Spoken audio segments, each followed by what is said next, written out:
Par la croissance de la révélation de Christ en nous, nous est donnée une connaissance plus définie, plus profonde des lois de cette vie.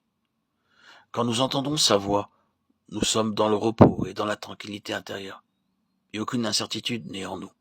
Christ est le chef de la maison sacerdotale, c'est de lui et de lui seul que nous devons dépendre.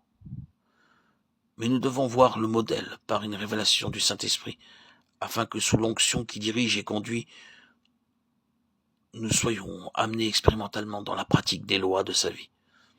L'apôtre Paul, qui avait une connaissance vaste et très profonde de Christ, a défini l'importance vitale de la vision spirituelle naissant de la voix de Dieu, celle de la vie dans notre esprit par ces mots, l'intelligence spirituelle.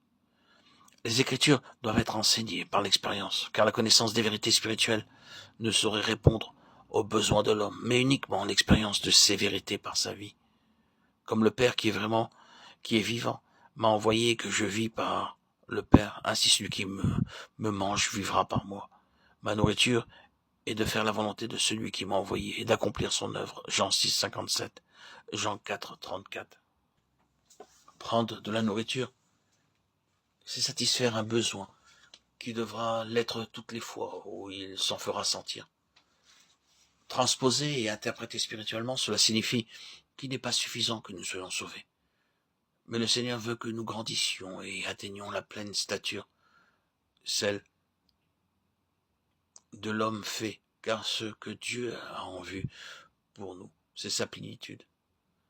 Ceci fait apparaître dans notre champ de vision la question si importante de la nourriture spirituelle, qui, lorsqu'elle manque, conduit le peuple de Dieu à une terrible tragédie qui est d'être ballotté à tout vent de doctrine. Éphésiens 4, 14. En considérant Jean 4, 34, ce qui importait pour notre Seigneur, c'était d'accomplir, d'une part, l'œuvre de Dieu pour laquelle il était venu ici-bas, et d'autre part, cette œuvre demandait la recherche, la connaissance et l'accomplissement de la volonté divine.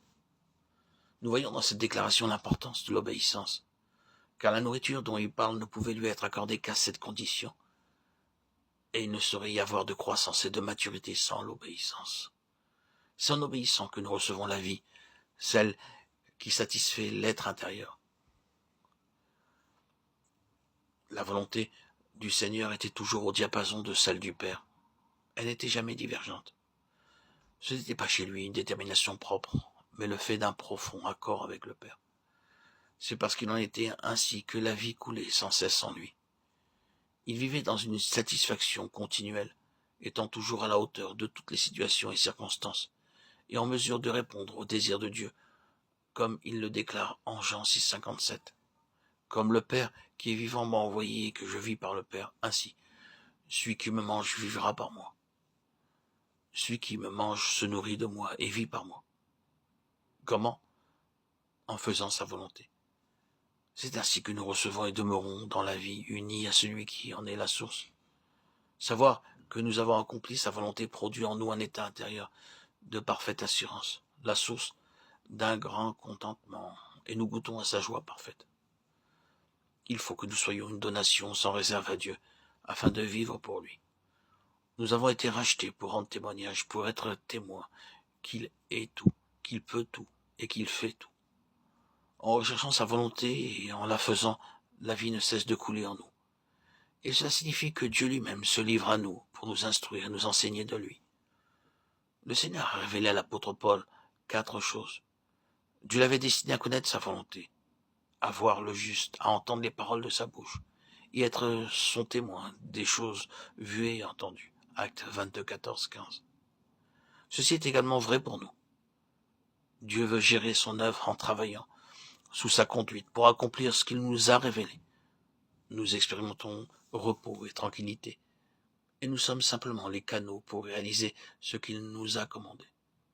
Ce n'est que lorsque nous connaissons sa pensée, son intention, sa volonté, que nous sommes autorisés à lui dire « Tu as dit,